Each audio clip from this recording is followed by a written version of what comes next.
Hello, this is Fantastic Frameworks for Fast Feature-Filled Flows. My name is Evan Ponter. Today I'm going to be showing you some tips and frameworks that I use to make sure my record-triggered flows run fast and can accomplish complex business requirements. Salesforce is investing heavily in flows to handle all the automation needs in your org so that they can retire workflow rules and process builders. Now, flows are immensely powerful because of all the actions and logic that they can set up and execute.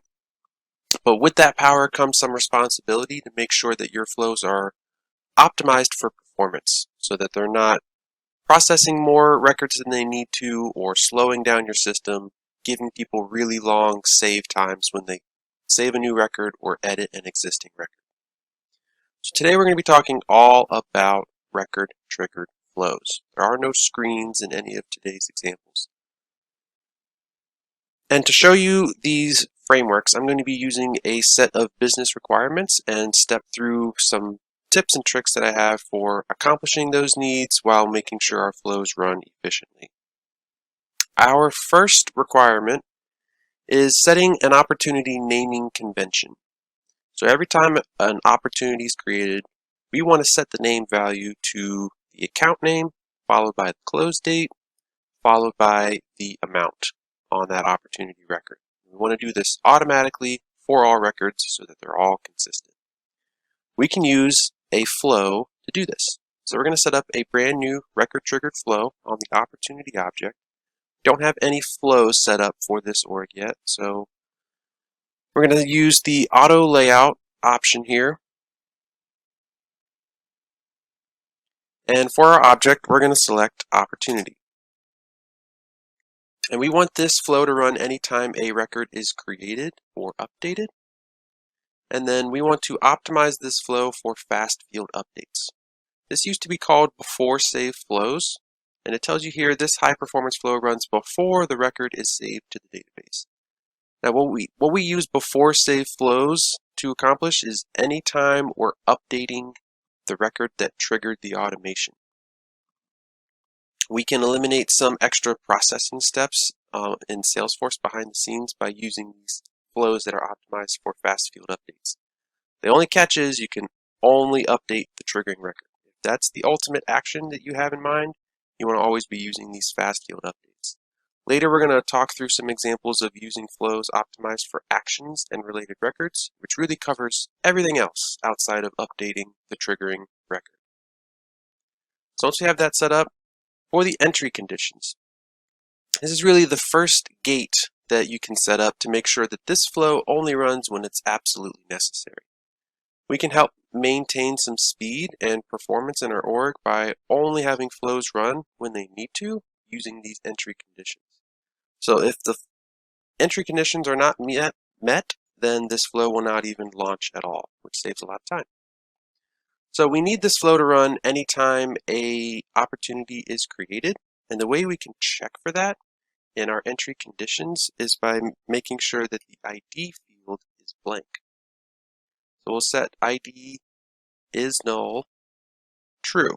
And what that's saying is when an opportunity is created and it hasn't been committed to the database yet, this ID field will be null.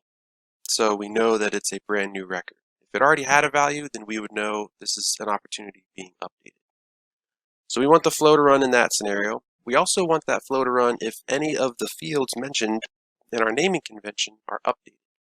So if this opportunity gets moved to a new account for whatever reason, the amount changes, or the close date changes, then we want to update the naming convention in the name field. So we can set all that in our entry conditions. We'll make sure if the account ID is changed, which is a new operator that you can set up here, or if the amount field is changed, or if the close date field is changed, we want this flow to run. So we have a very narrow window here of when this flow is going to launch, and then we're going to go ahead and execute that action of updating the name field value.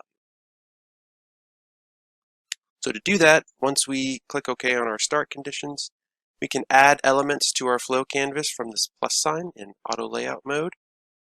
and we're going to use the update records element here to set the value of the name field on the opportunity. So I'm going to call this sets opportunity values. I'm going to give it a quick description, so if I come back to this later, I'll know what it's doing. In flows that are optimized for fast field updates that run before save, you only have the option to update the record that triggered the flow, which is perfect for what we're doing. We've already set the entry conditions on the flow at our first gate, so once we get to this point, we just want to go ahead and update the name field on our opportunity record. So we're not going to set any filter conditions here. Field is the field we want to update, so we want to update that name field. For the value, we're going to use a formula resource here. Formula resources let you make decisions on what value you want to apply to whatever field you're updating at runtime. And they give you a lot of flexibility to make decisions and apply different logic, and they're great.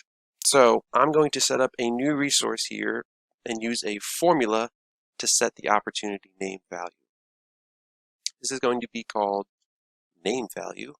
And for the description, I'm going to put a little blurb about the naming convention we're planning on using.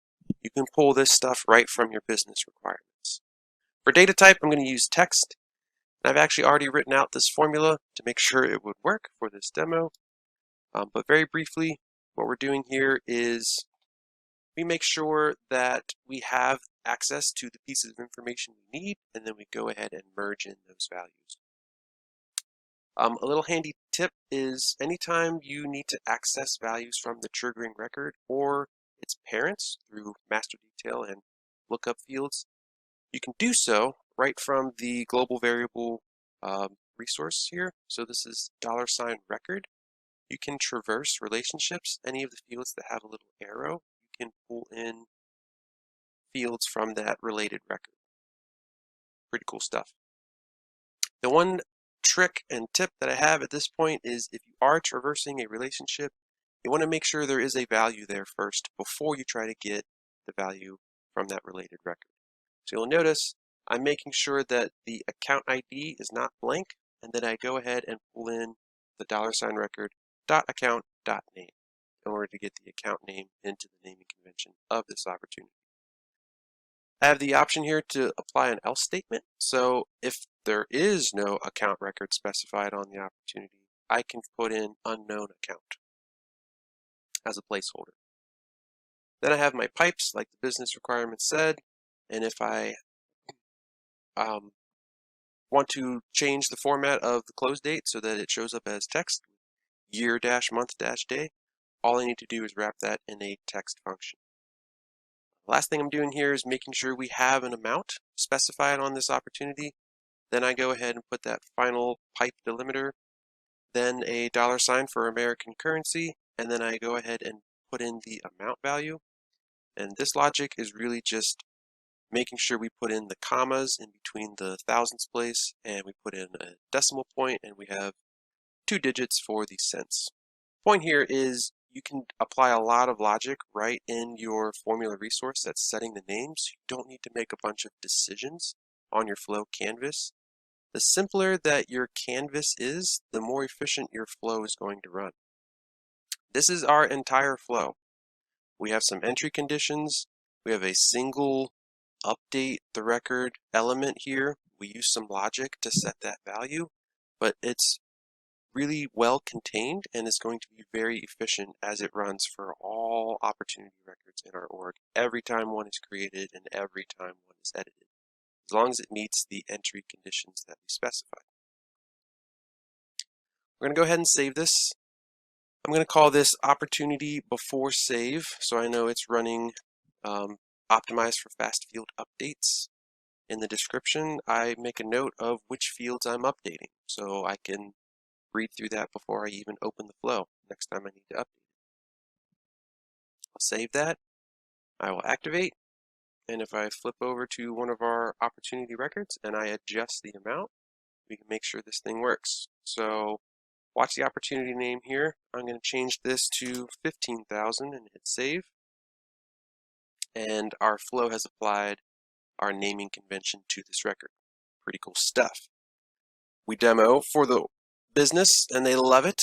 So they come back to us and say, hey, you did such a great job with this business requirement.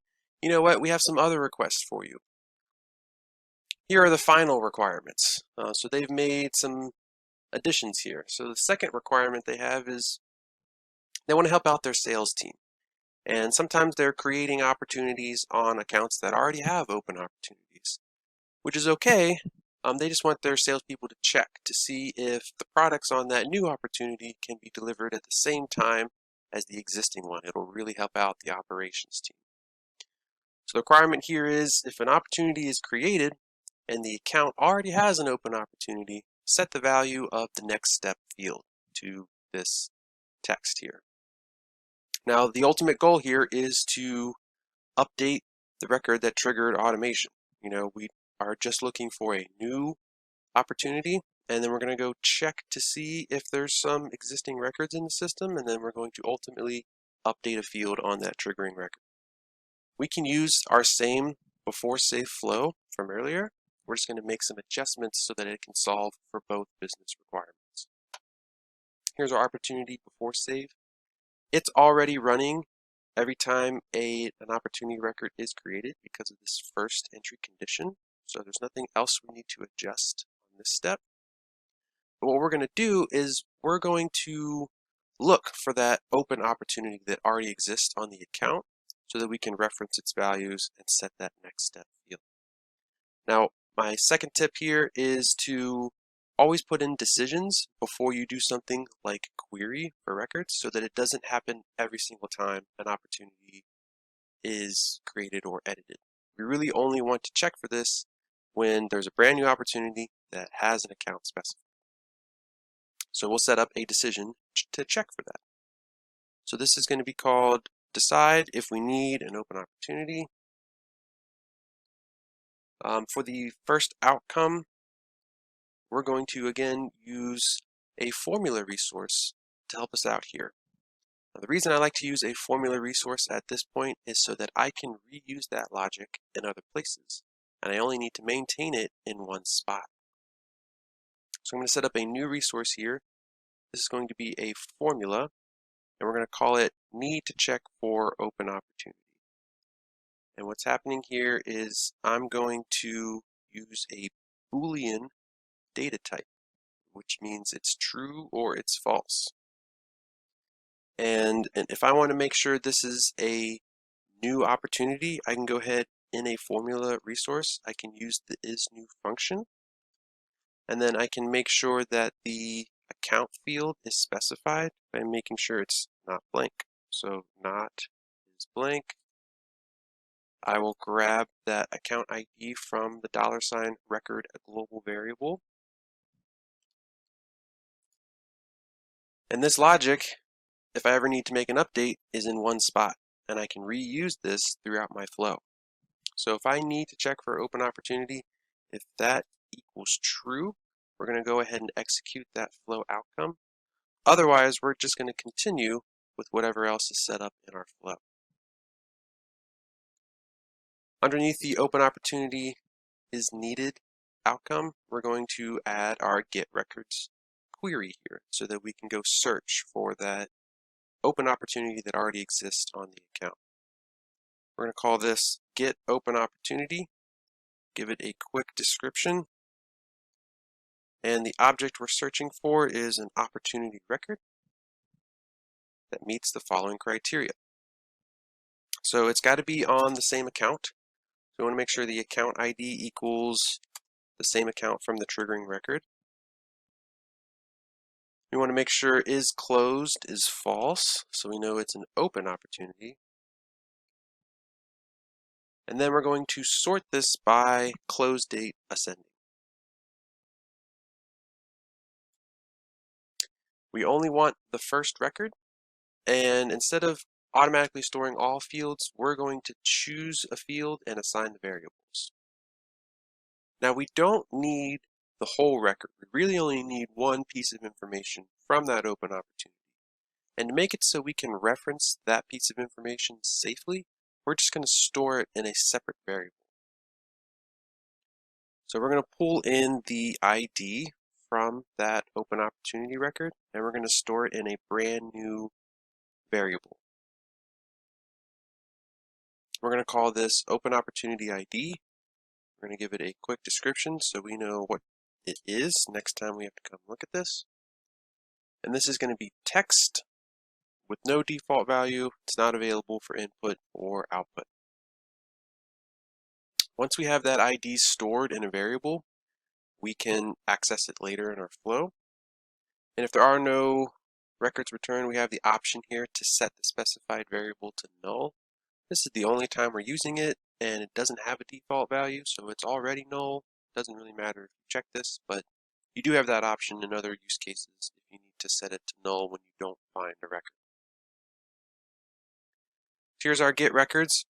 We have that nested inside of our decision. Then, in that same set opportunity values update records, we can go ahead and set the value of the next step field according to our requirements. Again, I'm not using any filter conditions here, but what I can do is I can apply some logic in the value I'm assigning to a field in order to make sure I only do it at certain points. So for that next step field, I'm going to set it equal to a formula resource again. This is going to be a brand new formula resource called next step value. I'm going to give that a quick description so I can keep track of what it's doing. This is going to be text, and in the formula portion, I'm going to use this framework for a lot of the formula resources that we're using throughout this demonstration. So we have an if statement here, and then we're checking for certain conditions. If they're true, we're going to go ahead and set the value of a field. If they're not true, we're going to leave that field's value alone. The way we can leave a field's value alone is set it equal to the value that it already has.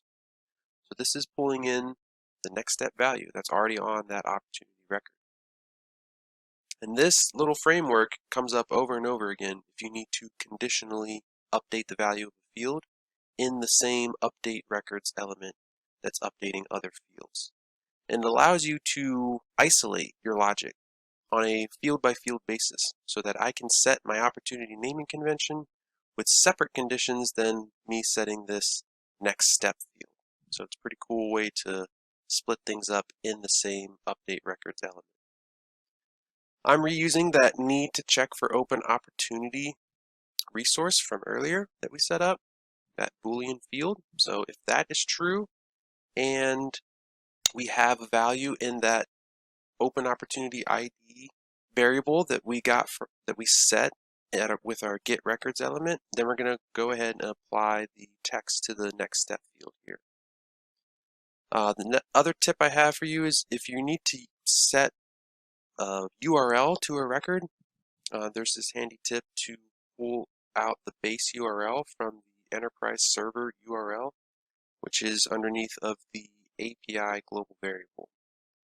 These are really all the same, they're just different API versions as we upgrade to the next spring 21 and summer 22 and all those. You get a new one, but they pretty much all do the same thing.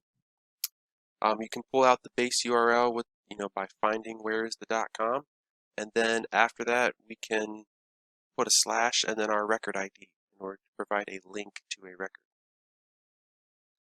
We'll go ahead and save that. So here's our update records element. It has two different fields being set. They each have their own conditions that are being evaluated in the value, which is using a formula resource. And here's our entire flow canvas.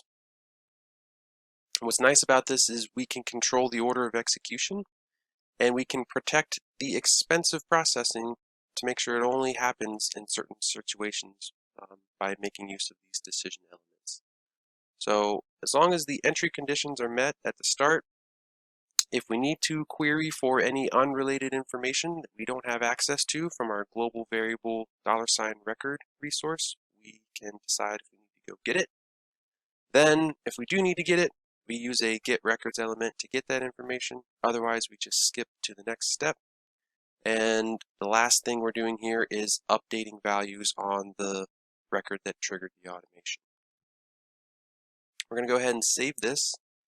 Still going to be opportunity before save. I do want to update the description to say that we're also setting the next step field. And then we can test this out. So let's activate. We're going to go create a brand new opportunity underneath an account that already has open opportunity records. Here they are right there. I'm going to make a new opportunity. We'll also see our naming convention kick in here. So let's say this is $10,000. Close date is the end of December and the stage is qualification. We should see our next step here get filled in once we save the record. Let's go check it out. We saw our naming convention get applied, and here's that next step getting filled in. Check if these products can be delivered at the same time as the existing open opportunity, and then we have a link right to that record. Pretty cool stuff. Business loves it, of course. So what do they do when they love things? They give you more requirements. So here's Business Requirements Final version 2. They have something else they want to do in addition to those first two things. If an account's customer priority is changed to high, you want to create a task for the account owner to call the client. Okay, so how do we do that? The action here is not to update the triggering record. What we want to do is we want to create a new record when this criteria is met. So we're going to use the other type of flow, and we have to set this up to run when an account record has edits made to it. Let's go back into our flows. We're going to create a brand new flow, again using record triggered flow, auto layout, and this is going to run when a change is made on the account record, and we really only need this to run when a record is updated, because the requirement here is an account's customer priority is changed to high. We're going to create a task for the account owner.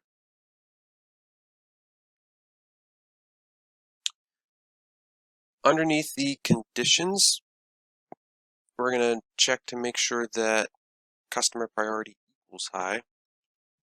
When we have really simple requirements that we need to accomplish, you can go ahead and set your strict criteria here. The stricter it is, the more narrow the window that this flow is going to launch. So that is a good thing. We just need to balance that with some flexibility. As things get more complicated, you might have to come back and adjust this to open it up for more scenarios. But I wanted to show you how this works. So you can go ahead and say, only run this flow when customer priority equals high, and I really only want to do it when it's changed from not high to this high value. And we're going to optimize this flow for actions and related records. It happens after the account is committed to the database, which is fine because we're not going to update anything on the account. We're just going to create a new task. We'll click Done. And then our action here is going to be creating a task. So we're going to create records. We have all those create and update options in flows that are optimized for related records and actions. This is going to be called create task with a quick description. We're going to use all separate resources. Again, the less that's happening in our flow, the faster it will run. So in this create records, we can go ahead and say, just go ahead and specify a task and set its values all in one step. So the activity date is going to be equal to the current date. And you can grab that from this $flow global variable and get the current date. If we need to do something fancier, we can use a flow resource to set the value, which I'll show you in a second. Owner ID is going to be set to whoever owns that opportunity or this account record. So I'm going to pull in the $record.ownerID. Then I'm going to set the priority to high on that task. The subject is going to be call client.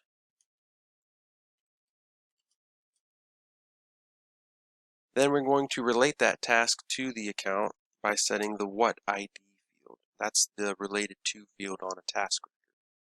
And that needs to be set equal to the account's ID. This manually assigned variables can come in handy if you wanted to store that task ID in a variable. The other thing you can do here is if you check that box but don't set anything, it actually has your flow do less because it's not going to automatically assign it anywhere, and we're not going to manually assign it anywhere, so it just creates the record and forgets about it, which is what we want to do here. That's it for our flow canvas. So we're going to hit save, and we're going to call this account after save, and we're going to put a quick description so we know what's happening here. We will activate this, and if we go check it out, make sure it works, we'll go back to our account record. And in the details, we can update customer priority to high. And we see that call client task gets created. Great. The business loves it, and when the business loves things, they give you new requirements. So, hey, this is great, but we really need 2 tasks for the account owner. We want them to review the account today and then call the client tomorrow. Because what we found was people were calling the client, they weren't prepared, and it made for a very awkward situation. Okay, well, we can do that in our record triggered flow. And the key point here is we want to consolidate the edits we're making to the database into as few calls as possible. So we don't want to create one task and then separately create a second task. We can define both of them up front and then add them to a collection and create them in one call to the database, which really cuts down on time it takes for Salesforce to create all those task records. If it only has to say, I'm going to edit the database one time and create 2 records as opposed to totally separate calls. So let's take a look at how we would set this up. Back in our account after save flow, we're going to use some assignment variables here to assign the task values that we want to set up before we commit them to the database. So I'll use an assignment. I'm going to call this assign values to tasks. Give it a quick description. Then in the variables, we can set up record variables. So it's essentially saying we're going to define a task in memory. We're going to assign all of its values. Then we're going to add it to a collection in a second. So this is a variable. We're going to call it task1. Give that a quick description. Data type here is a record, and this is a task record. Don't need to be available for input or output, and this is just a single task. It's the first one we're defining. So we'll do the collection in a second. Underneath of task 1, we're going to set all the same values from before. So activity date is the flow current date. Then we'll do task 1. Owner ID is the records owner ID. We had priority set to high.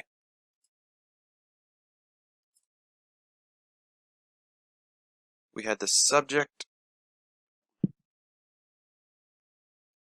In this first task, they wanted to make sure that the salesperson reviews the account.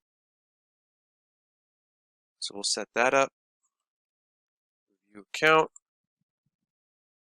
The last thing we'll do is we will relate the task to the account record. And again, we'll do that with the what ID field. Equals $record account ID. In the same assignment element, we can go ahead and assign values to a second task variable. So we'll create a new resource here. Again, this is a variable called task2. We'll give that a quick description.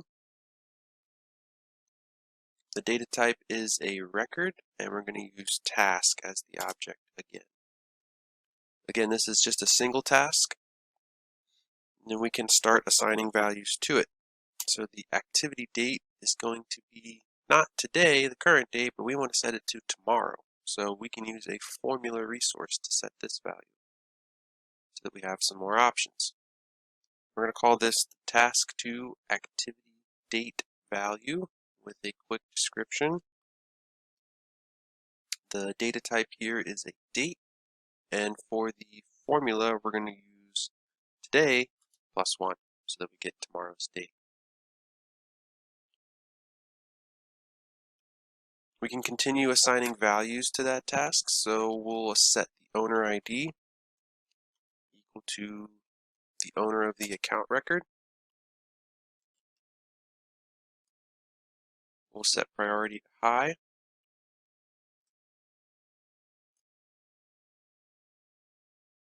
We will set subject to call the client.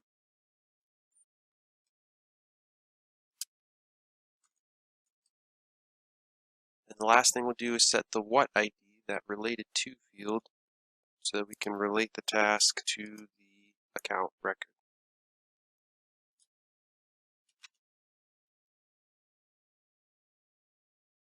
Perfect. We've assigned all the values to the two tasks that we need to create. We'll go ahead and click Done. Then we're going to add a second assignment element so that we can add both of those tasks to a collection so that we can commit them to the database at the same time. This is going to be called Add Tasks to Collection, brand new assignment element with a quick description.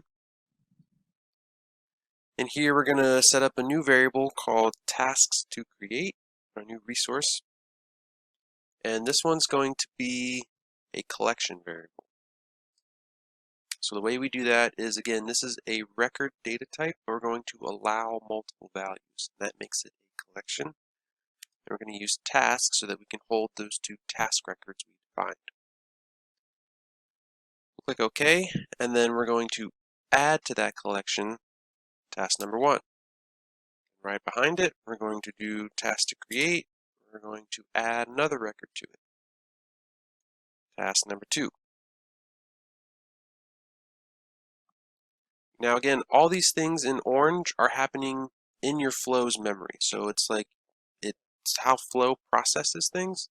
The pink elements are when we're adjusting the database. So the pink elements are things we need to keep to a minimum.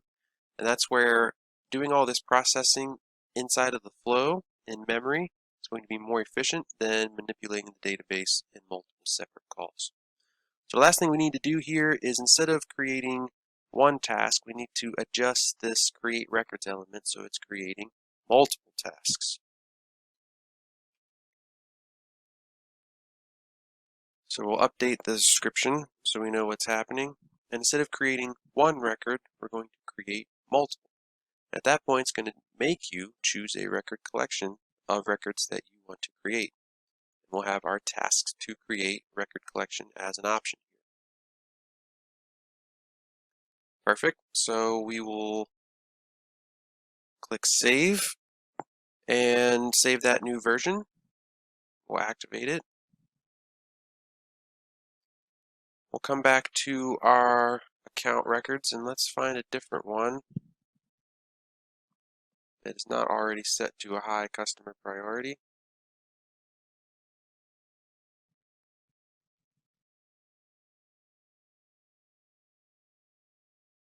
And then we're going to change customer priority here to high, and we should see those task records get created for the owner.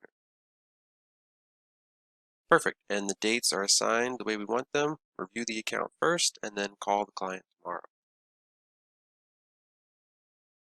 Now the business loves it, so they come back to us and say, hey, you're doing such a great job creating all these tasks, helping automate our processes. The accounts or opportunities are looking really great. We have one last cleanup item we want to do with automation. If an account is changed to inactive, so there's an active field that can be set to no, then we want to go ahead and mark any open opportunities as closed lost. Say, okay, we can do that. We're just going to add to our account after save flow. The trigger here is something happens on an account record, and we want to update other records. We're going to use a flow that's optimized for records and related actions. So we'll come back and make some adjustments to our account after save flow. First thing we're going to do is we need to change our entry criteria here. Right now we're only set up to look for that customer priority being set to high. So what we'll do is we're going to say we want to watch for changes to this customer priority field, and we want to watch for changes to that active field so that we can accomplish both requirements. So if either of these fields are changed, mark this as an OR, then we want to launch this flow. And we'll handle the specifics of what to do in each case with some decisions and some flow variables and flow formula resources.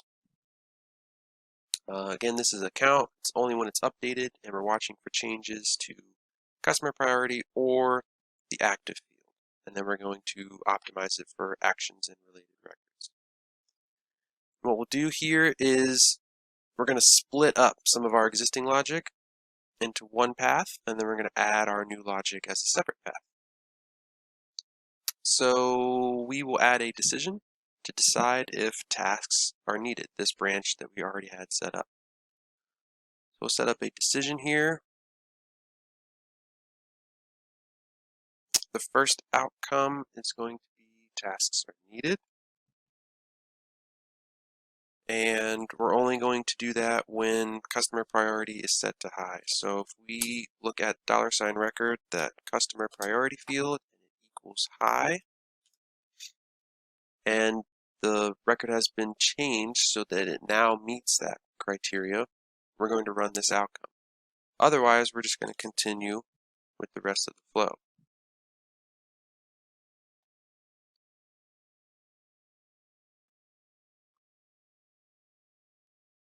Now we want to move these existing elements into that path. It's not easy to do so with the auto layout, so we're going to turn that off for a second, and then all we're going to do is make sure that continue path does not route to those existing elements. So we'll delete that one. Then we can turn auto layout back on, and it's moved those elements over into the path we wanted to execute. Perfect. So the next thing we'll do is we need to set up our new logic, and we'll set up the paths here as appropriate. So we're going to add a decision after this. We'll connect it up later. And this is going to be called decide if the opportunities need to be closed. So we can handle our second requirement.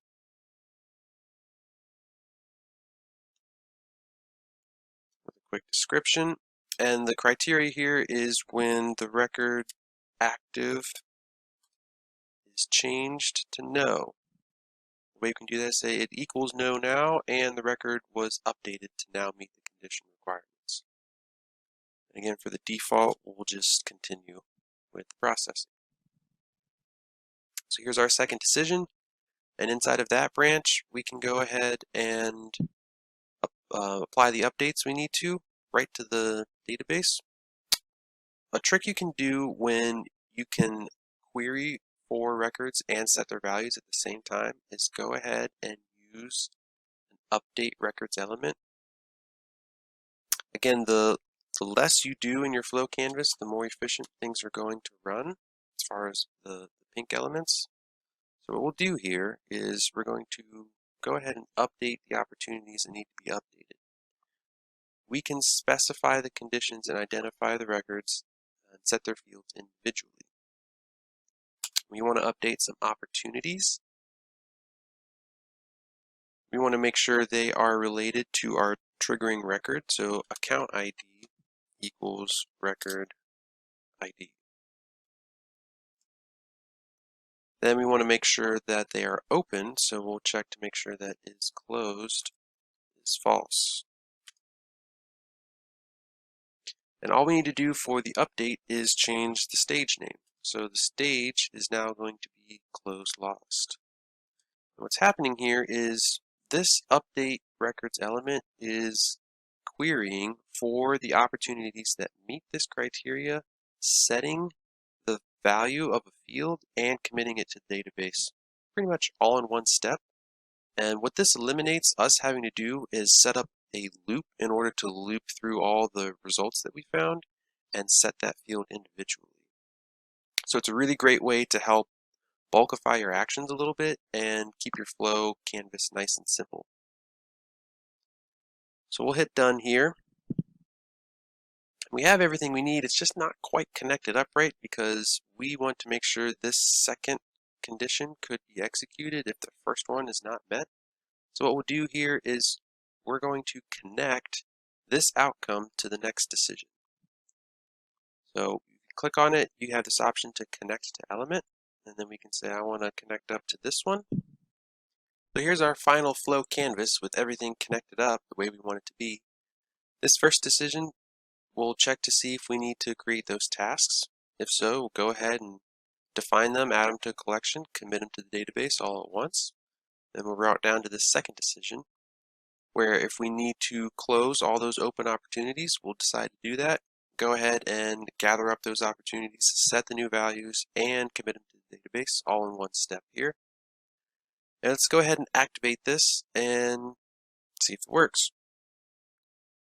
So I'll flip back to one of our accounts here. We already know that our call client tasks works. This was from our first attempt. Let's go ahead and delete this out so we can see if this new version works where it makes 2. So I'm going to flip this customer priority back to low for a second and then set it to high again. We see our 2 tasks get created there, but our opportunities have not been closed out yet, so we know this automation works the way we intended to by itself. Then we're going to change this active to no and see if we can close out those opportunities, but it won't create a duplicate set of tasks. So let's go ahead and click save there.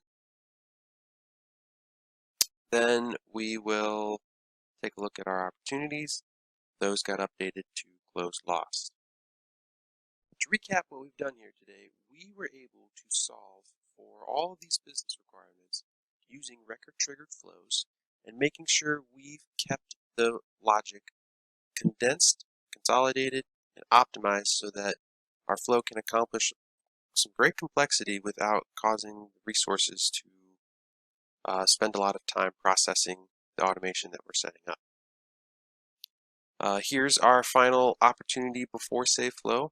You can always come back to this and add other automation to it anytime you need to update the opportunity that triggered the automation. And then here's that account after save flow that takes care of updating other records, creating other records, and doing anything outside of updating the triggering account record. Thank you so much. I've really enjoyed putting this together and coming up with some creative solutions for setting up record-triggered flows.